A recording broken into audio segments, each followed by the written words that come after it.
I guess your thought was, I'm sorry. The reason I ask is we've only seen that one letter, and it occurred to me that there must be other correspondence related to that letter from the Colonial Secretary to the Right. Mid-Ocean Club concerning the sale of land. Right. And it occurred to me that in your research, you may have encountered that correspondence, but it may not have been entered as evidence. And I was hoping you might be willing to enter it as evidence if you had, Sure. so I could review it. Sure. Oh, sure. Again, I'm just going to make a quick note of both those comments, Mr. Starling, because I like where you're going with both of those. In terms of so you're looking for a document in terms of the colonial secretary in the 1950s, you said?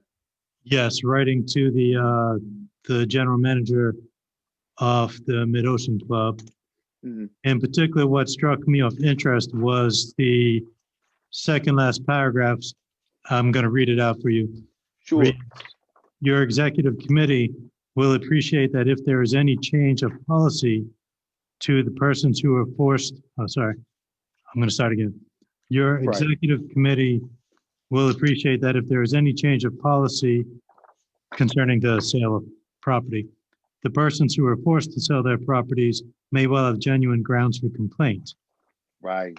And it occurred to me there must be some correspondence prior to that letter and following that letter, which might be of interest to us concerning these matters.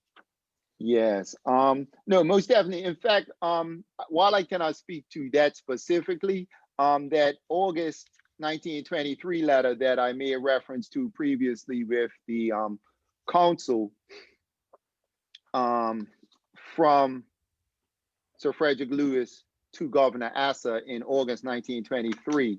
I made a reference to it earlier. Let's see if we can find it. It does make reference of these questions about, questions around. First, it identifies how much land that they got, and then approximately half of the 640 acres was seized by or gained by expropriation. But it talks about that they were trying to figure out how much land per parish could be sold to aliens. And they were making a point, or they were trying to determine how much of this land that they had just seized, whether through deals or through expropriation. They were trying to figure out how much of it they were legally allowed to sell on to aliens or foreigners. So that was an issue. So to your point, I think that was an issue, not even I think, that was an issue that was surrounding this project from the very early days of this project.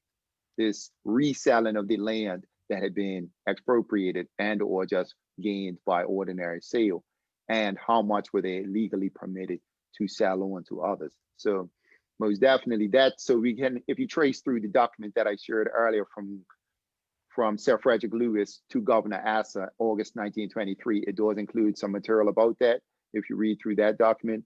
But you were mentioning a colonial secretary document. So if someone on the committee wouldn't mind just either snapping a quick picture, and I could try and dig through the collections that we have on the Bermuda Development Company, and I would gladly try and trace that if that's in the documents the archive shared with me.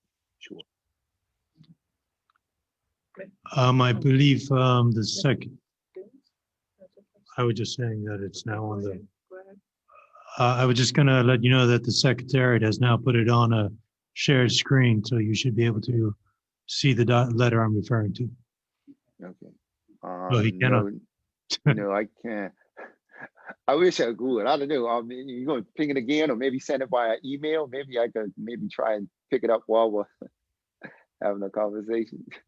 Sure, but if it's possible if you find the related correspondence amongst the files you have from the archives, I would appreciate it.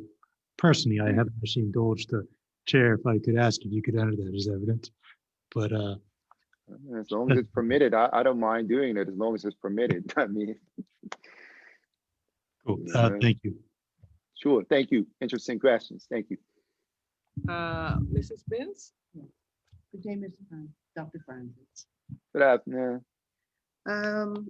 Just based on what Mr. Starling had raised about the, or you actually raised about the Alien Act. It allowed 400 acres Yes. to foreigners in one parish. And I Yes. believe that it's so important that you find out the actual acreage that was held by Bermuda Development Company, because they may have been, and that needs to be determined, been in violation of that act. Because the amount of property purchased was 640. Yes. But you need to look at how the property was actually adjoining each other in different parishes. So it's Yeah. spread over 3 parishes as opposed to 1 parish. One parish. With Yes, indeed. laws. But that would be good if we could get a map showing what the actual acreage was and how it was held. Yeah. So no, just in terms of clarification, Ms. Beals, and that's in terms of looking at the acreage that's held by Bermuda Development Company as a corporate entity, as well as the properties that might have been sold on to foreigners, or how we looking No, at that? in conjunction with, yes. Okay, yes. Okay, I Total thought I understood. acreage that they had, because you initially had a submission for 510 acres, Yeah. but they ended up with 640 plus. Yes, yes, that's marked, and that's marked, in fact, in the document that I refer Mr. Starling to, that August letter from Sir Frederick Lewis to the governor in August 1923. And he mentions on the second page of that, I've got that up at least, and it says that there are about 640 acres of land acquired. About 1/2 of this was purchased outside of the Expropriation Act. And we always considered we had unrestricted rights subject to the terms of the Alien Act to dispose of the 300 acres thus acquired. So this question about is definitely raising up in there. That colonial secretary document, like I said, we definitely skate through the documents and see if that's through there, and yeah.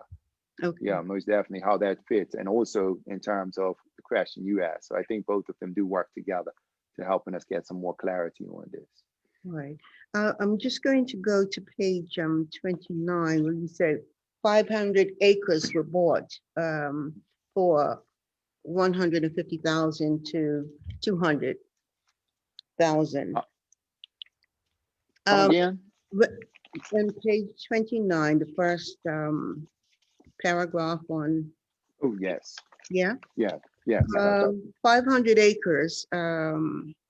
If you look at what you have quoted here, in the first instance would be about 300 pounds per acre. If you go to the 200,000, it would be 400 per acre. So I'm looking at the disparity between what was said to be the purchase price by Furnace Ready to what actually transpired with the purchasing of the property from the landowners. There seems to be quite a disparity of what was paid to the landowners. And I was just wondering, is there any way that you can actually look into that? Because if they did purchase land for that amount quoted, 150,000 or 200, up to 200,000, then what, a pound, sorry. No, it's dollars. Yes, go ahead. No, I was just saying he quoted it in dollars. No, continue your question. I was just making a appointment to McDonald quoted that in dollars, in US dollars as opposed to pounds. Okay, but there seems to be the value of the, I just wanted to make sure that the difference between what was purchased and what was actually paid to the, there's a question as to what happened to the difference. You see what I'm saying? Okay, yes, most definitely, most definitely. Again, two kind of things that intersect.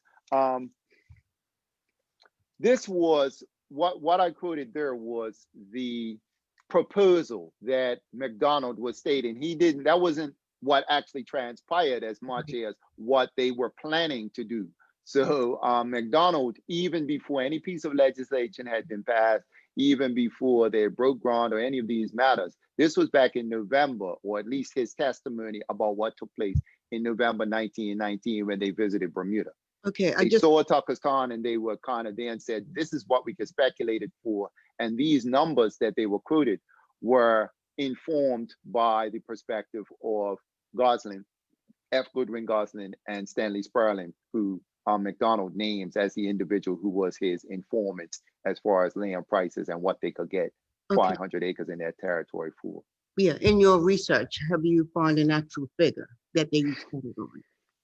No, and that I think is very interesting because when the Bermuda Development Company, they hold, as far as how the archive has their papers, they have at least 5 folders where they hold the majority of their kind of correspondence and documents. And I'm going to go back through that and try and track down that document that Mr. Starlin mentioned, if it's in there. But one of the things I think was interesting is, and this is something me and Dr. Swarm were having conversations about, was it's interesting that the US military seemed, or maybe the involvement of the wartime issues seems to have led to a very organized listing of homeowner number 1, this is how much he or she was paid. Homeowner number 2, in a very interesting and very regimented method. Whereas this, it seems like you find some trace of a house sale. And this is one of the reasons why I even utilize Royal Gazette in some places, because the Bermuda Development Company Act documents, a lot of them, they speak of large tracts of land. Oh, we got this 200 acres for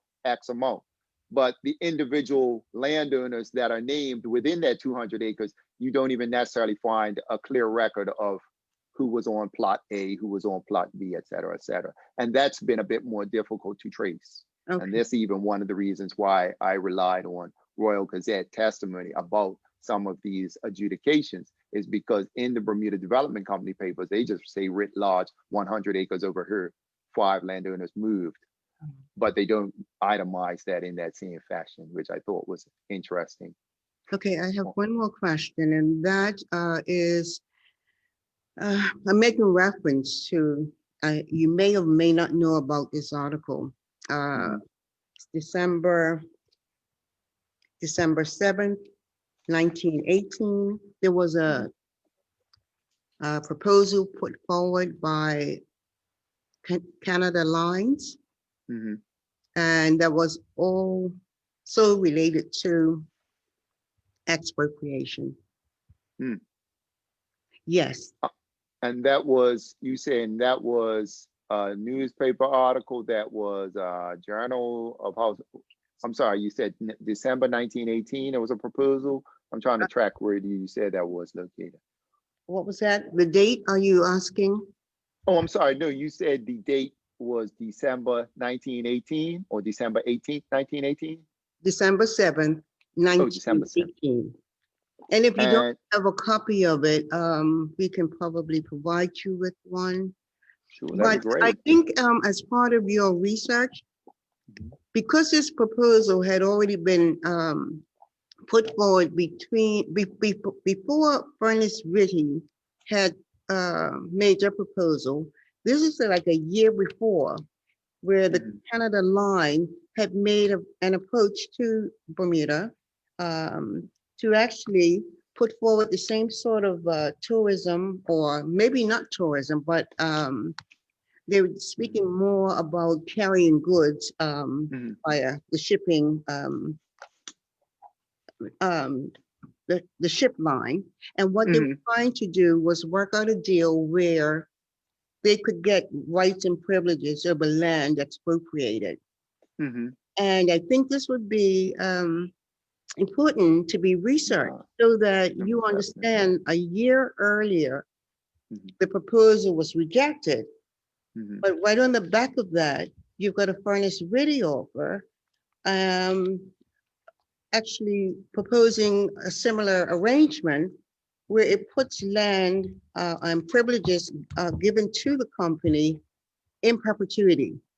And what is a concern of mine is that, which the article speaks to, is what impact it would have on, they have this discussion back a year earlier, and then right on the back of that, the Furnace Ritty transaction went ahead.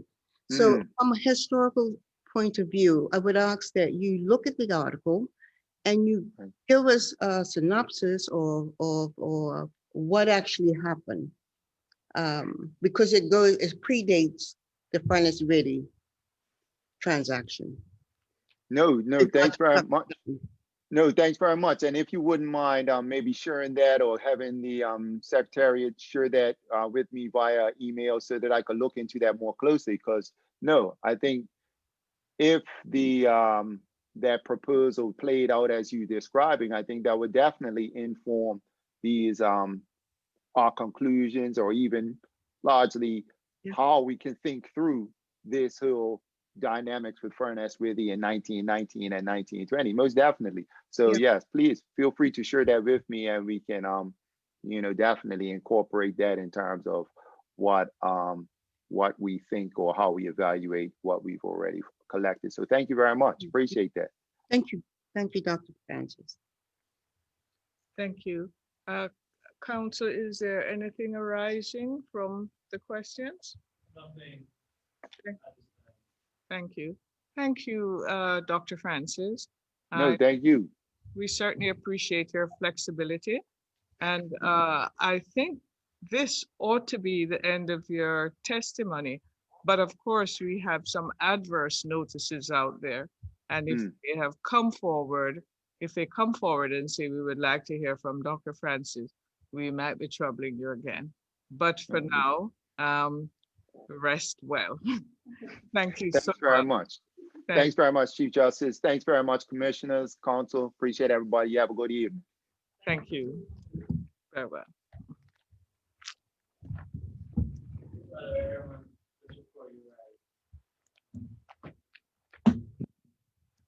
The matters for tomorrow, I will say it in the best way I can. We are trying to ensure that there is work to be done tomorrow. Yes.